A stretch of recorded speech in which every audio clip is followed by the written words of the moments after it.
Hey everyone, Diane here.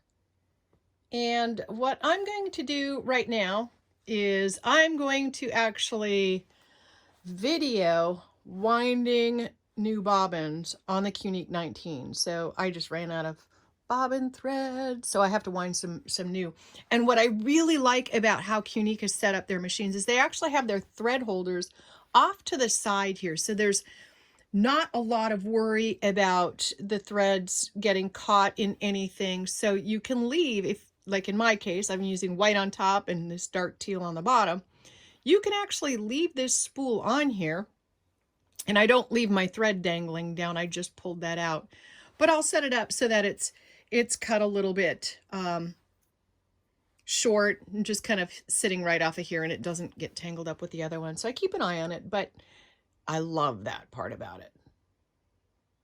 So I've zoomed in just a little bit to see if I can maybe get this so that you can see exactly what I'm doing here. But the machine itself actually has the A, put your spool on here, B, through the top. C is looping it through this right here. And so what you do is you come from the side out front, you bring your thread through,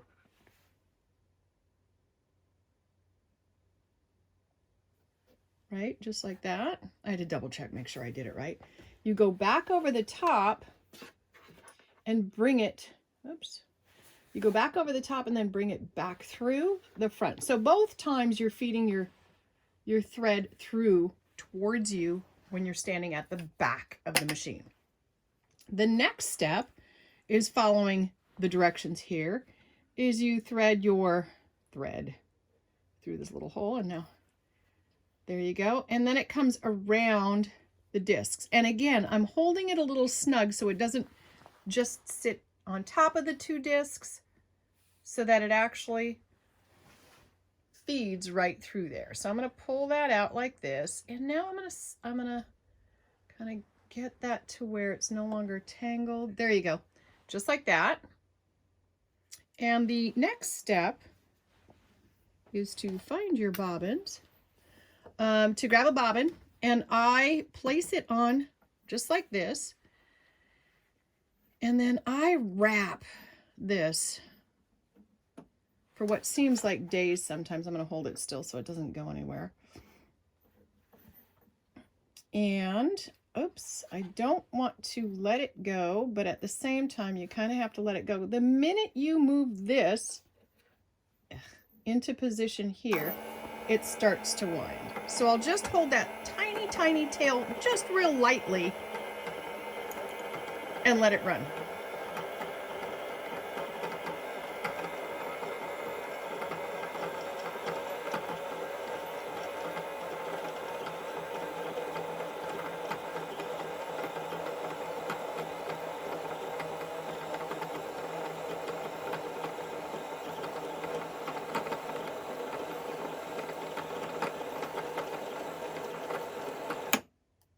And then it automatically stops when it's at its right.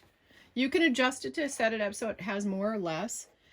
And then we can pop this guy up. Now, they're snug, so don't be afraid to pull, but pull directly up. And then there's a thread cutter. Good grief, right there. I say that, and then it doesn't really want to cut the thread. That's pretty funny. And again, I'm going to do one more. So I just wrap it around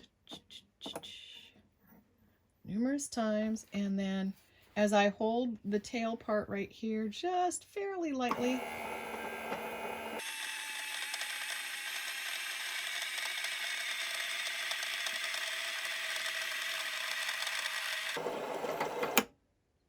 and there we go. Pop that one off. We'll cut our thread. Oh, good grief. There we go. And there we go. I'm just going to leave this one. I'm going to trim that short, but I'll leave it right in here the whole time that I'm sewing. This is what activates. So pushing that in will automatically activate the bobbin spool to spin. And I'm thinking there's another way to go about doing that, but based on all of the directions and everything that I've been able to find, I can't find anything that's different.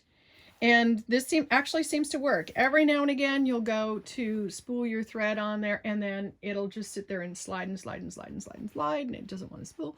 And that can get a little frustrating, but just take your time. I wrap it a whole bunch of times, just especially with the glide, because the glide is really kind of a shimmery, slippery polyester thread. So just take your time.